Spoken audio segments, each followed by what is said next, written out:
right, welcome back, guys. This is the second episode of the channel Most Important Battle.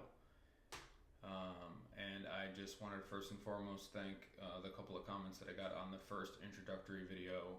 It was pretty awesome to get a response from a couple people, with the very first video that I put out. Again, I have zero expectations with all of this. So it was pretty cool to see that I was at least making an impact on a couple people, and like I said, that's the ultimate goal of this. I just want to try to help people in any way that I can, and I think it's important. Before I go into anything about like my particular battles with mental health and trauma and struggles and all of that, I wanted to kind of set the stage, just to kind of give you a general understanding of where it came from and kind of everything that took place before I lost my father. So my dad was killed, like I said, when I was 17. I just turned 17. So it was basically my junior year. I just finished my junior year of high school. I was going into my senior year of high school. But I wanted to kind of give some context. So I kind of wanted to set it up by just briefly going over the beginning parts of my life. And this stuff is actually really hard for me. Not that it's difficult to talk about, because I'm much better at having these types of conversations than I used to be when I was younger. But it's hard because I don't really have a lot of memories. One of the things that you learn if you go to therapy or just kind of by trial and error is when you have a lot of trauma in your life, or you deal with a lot of different types of abuse, what tends to happen, especially if it happens during your childhood, is your memory gets very poor, because it's a defense mechanism.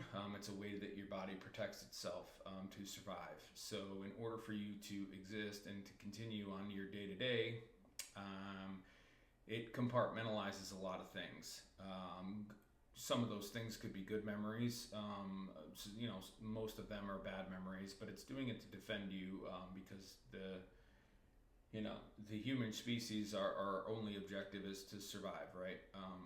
So in order to do that, your brain actually will put things in compartments that is going to be really, really hard for you to access without like different types of hypnosis or different types of therapy and stuff like that.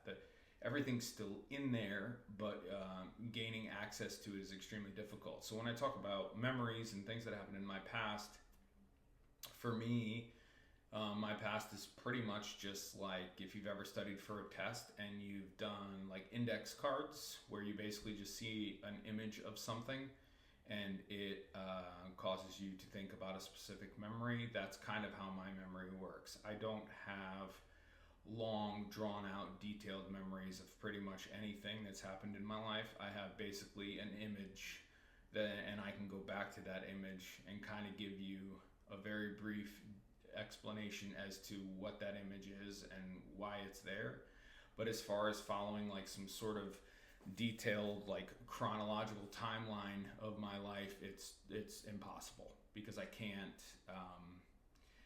go back and pull very specific memories. A lot of the people that I'm close to, friends, family members, what have you, they'll discuss, remember that time this and happened, and we were doing this, whatever, and I kind of envy the fact that they have the ability to do that, to draw from those good memories and stuff like that in such a detailed way, because I don't have the ability to do that. Like I said, I have a couple images that I work from, and that's essentially it. So, but regardless, I kind of wanted to, like I said, set the stage for everything up to my father being killed, and I think it'll at least kind of paint a picture of everything that happened to me up to that point. So my parents met each other in Manhattan, New York. My mom was actually inspiring to be a professional model at the time, so she was modeling for different agencies, I think, and my father was enrolled in FIT, Fashion Institute of Technology. So my dad's side of the family is Portuguese, and my grandfather, my dad's dad, was a tailor, and my father had a lot of experience in that area as well. He was going to school to do that, basically. So my dad was helping to design clothes for some of the runway models, I guess, because again, this is just based off of what I know. And that's kind of how they met each other. When they found out they were pregnant with me, they decided they didn't want to have a child in the city, so they moved to Connecticut. So we moved to Danbury, Connecticut when I was born. As far as early years of my life, I don't have a lot of memories. My first memory is basically me, like maybe 6 or 7 years old, kicking a soccer ball up against a wall in my driveway. Just little kid stuff. Outside of that, it was basically just, there were happy times, but there was a lot of arguing between my parents. There was a lot of verbal abuse. There was physical abuse on both sides. My dad putting his hands on my mom, and my mom also putting her hands on my dad. That stuff back and forth. There was a lot of throwing of objects, things getting smashed, glass being broken, plates being thrown, stuff like that. That happened, to my best recollection, pretty often. So then about when I was like when I was 7, my sister was born, because my sister and I are basically 7 years apart. And then my parents split up a couple of times before they officially got divorced. I don't know exactly how many times that happened, but it happened more than once. And then they would get back together and try to like reconcile things. So then probably in like 4th grade, I think kind of like a last ditch effort to save the marriage, my family moved to Portugal. So we moved to Portugal. We lived there for about a year or so. My mom hated it. We ended up coming back to the United States. Funny story, actually, when you live in Portugal in 1993, and you're walking around on the schoolyard in 4th grade, and you're from the United States, everyone thinks you're like this movie star. So I used to have like kids walking around like chasing after me. Oh, it's the American! It's the American! Which was a pretty interesting experience. We lived in like this little village called Carvive. It's in Portugal. But like I said, my dad's family is primarily from there. So we were there for maybe about a year, and then we moved back to the United States because, again, like I said, my mom didn't like living there. When we moved back, we didn't move to Danbury. We moved to Terryville. So we lived in Terryville. Shortly thereafter, living in Terryville, my mom had an incident. My mom was a dog breeder. One of the first really like kind of traumatic experiences that I had, other than like, my parents throwing stuff and breaking things and swearing at each other and, all that wonderful stuff, was my mom had basically one of her dogs had a litter, and like I said, she bred professionally. She'd been doing that for a while, and she had thought one of the dogs or one of the puppies, from time to time they would get sick and pass away or whatever from like various diseases and stuff like that. And one night, cops showed up at my house, and my mom's like, "What's going on?" I guess the neighbors had called the cops on my mom because my mom had basically put one of the puppies into the dumpster that she thought had passed away. But I guess in the middle of the night it regained consciousness or whatever and was making noise coming from the dumpster, and the neighbors called the cops. The cops came, and basically it was a whole ordeal. So from that point forward, every time I got on the bus to go to school, I was the kid whose mom killed puppies essentially. So that was not a great experience, and that was, like I said, I'm trying to pull from very, very distant memories, just to kind of paint a more detailed picture of, different stuff that I went through. So yeah, that a lot of bullying came from that, obviously, being made fun of all the time. So that wasn't a great environment. After my parents split, my mom very quickly had another guy move in with us. His name was Bob. He ended up becoming my stepfather. I'm not sure if he's still alive. He probably is, but I haven't spoken to him in a really long time. But he came into our home, and I obviously couldn't stand the dude. I felt like he was replacing my father. It was really difficult to deal with. My dad was living in a one-bedroom apartment in Naugatuck at the time. So I would visit him on weekends and stuff, and the guy was, I think he was like 25 when he moved in with my mom. I think he was about 14 years younger than my mother was. So that was a difficult thing to deal with, and it was bad enough having my dad move out, but now I've got this guy who I don't know from anyone, essentially living with us. And when I looked at him, he was like a kid, right? He was like in his early mid-20s. So that whole situation took place. So I was living with my mom, seeing my dad when I could, and my mom was giving all of her attention to Bob, the new guy, not really paying much attention to me or my mom or my sister. I even remember on several occasions, because I knew my mom would do anything for my stepdad. I would remember being in the car with my mom, and I would lie to my mom. I would make up stories, and I would say something like, "Oh, Bob really wants to rent that new video game from Blockbuster called whatever it is, random game." When in actuality, it was me that wanted to do it. But I remember thinking in my head as a kid, if I say I want it, my mom's not going to do it. But if I say that Bob wants it, my mom will do it. And sure enough, we would go to Blockbuster, we'd rent a game, we'd bring the game back, and Bob's like, "Well, I didn't ask for this game, but thanks," and we would play it or whatever. But that was kind of like how I was able to find a workaround at the time, because my mom was showing me very little attention at that point. And my relationship with my mother is not good. We haven't spoken in like 6.5 years. And as I lived with her when I lived with her because I had to, but have a lot more of the personality traits of my father, not my mom. So it's safe to say my mom and I butt heads. We're very different people.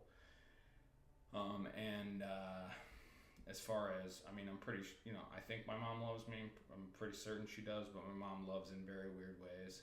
I've never heard my mom say sorry. I've never heard my mom, apologize to me for literally anything that's taken place in my life. She wasn't the main, the main issue, but she definitely contributed to a lot of the trauma and abuse that I had to deal with and still think about on a daily basis. But, obviously I'm thankful she brought me into the world. I wouldn't be here otherwise, but it definitely doesn't really go much farther than that. I'll always care for her because obviously she's my mother, and, it makes me care for her more than I probably should, because she's the only parent that I have that's still alive. But at the same time, as I've gotten older, I've realized the type of dysfunction that comes with having a relationship with her, and the last thing I wanted was having my kids exposed to any of that. So I've stayed as far away from her as I possibly can, which we'll get into in another episode. But essentially, so the whole thing was happening with the stepdad. I was basically, being neglected and not being paid any attention to. So I moved in with my dad. At the time, my dad was doing the best he could, kind of pinching pennies. He wasn't a very educated guy, but he was very creative. Like I said, he did the tailoring thing, sang in like local bands and stuff, made music and stuff like that. But he wasn't like, bringing home a large income or anything like that. My mom was always kind of like the primary breadwinner. So we lived in an apartment in Danbury, Connecticut, very, very modest, very small apartment. And I remember going to Catholic school in 7th and 8th grade, and I remember seeing my dad putting the tuition into the envelope to send it into school, and thinking like how much money that was. And I knew my dad didn't make a lot of money, but it was very important that I go to the school that I wanted to, because my dad wanted me to be, as comfortable as I could given the situation that we were in.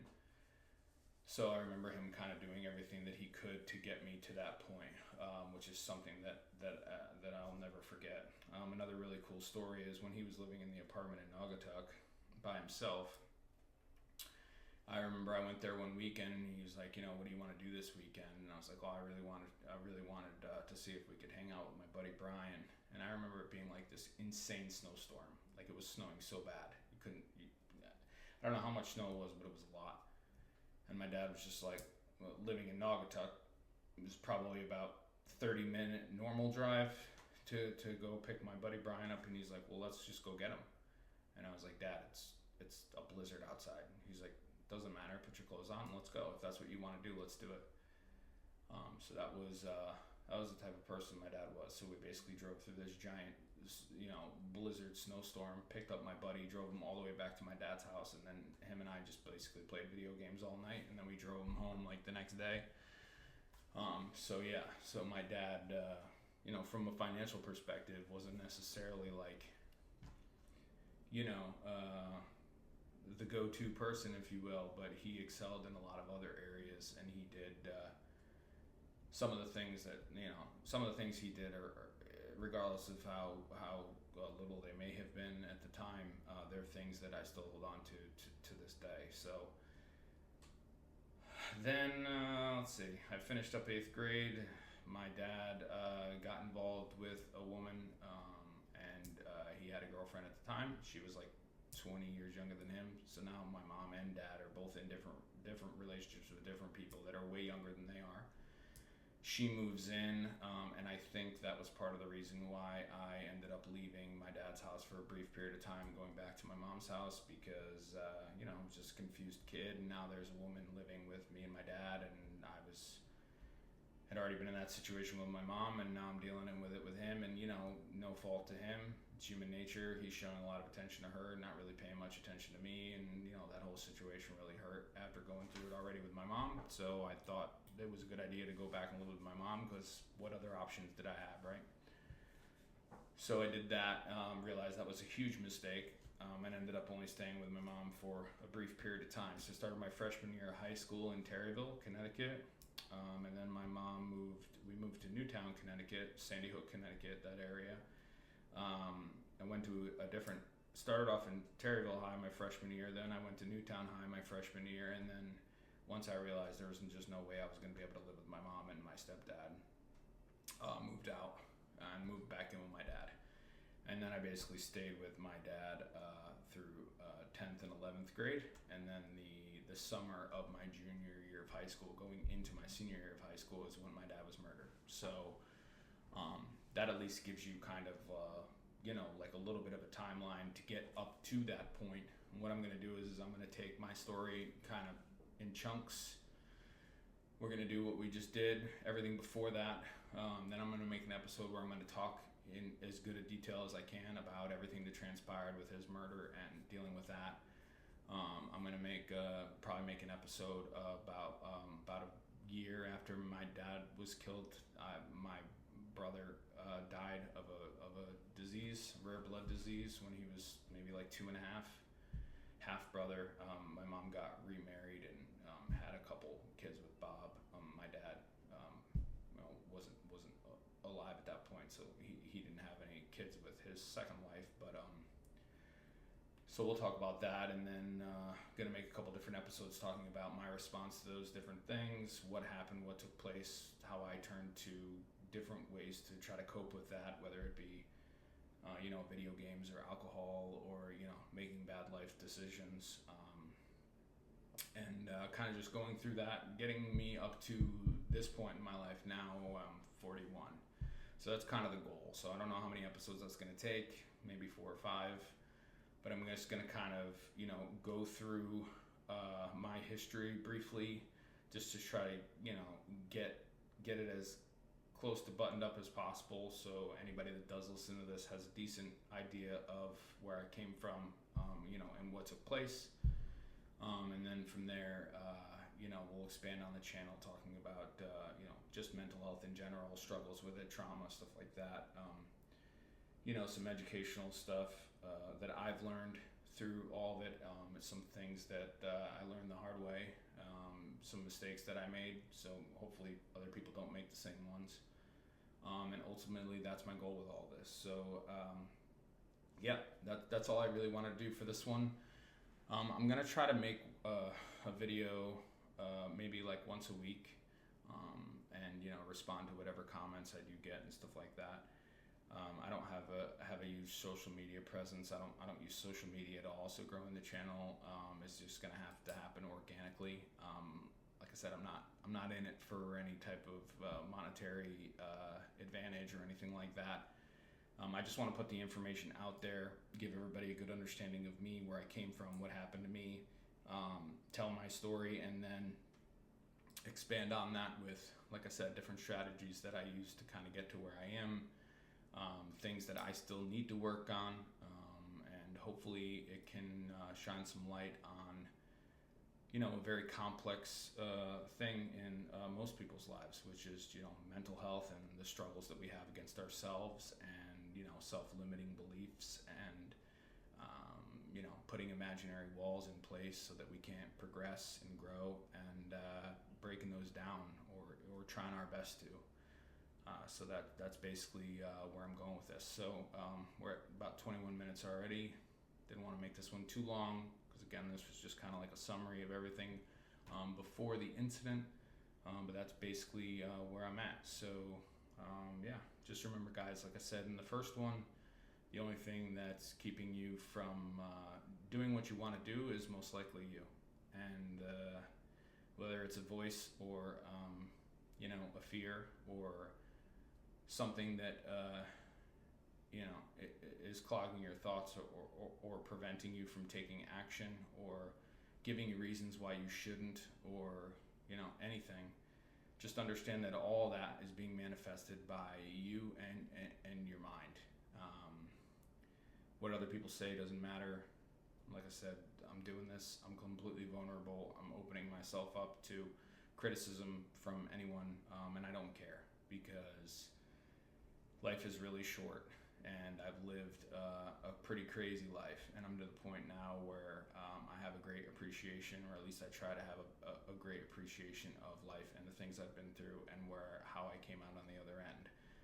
And like I said in the first one, I'm not a finished product by any means, but I think I have some pretty good experiences that people can hopefully use and leverage to maybe make their situation not necessarily as tough.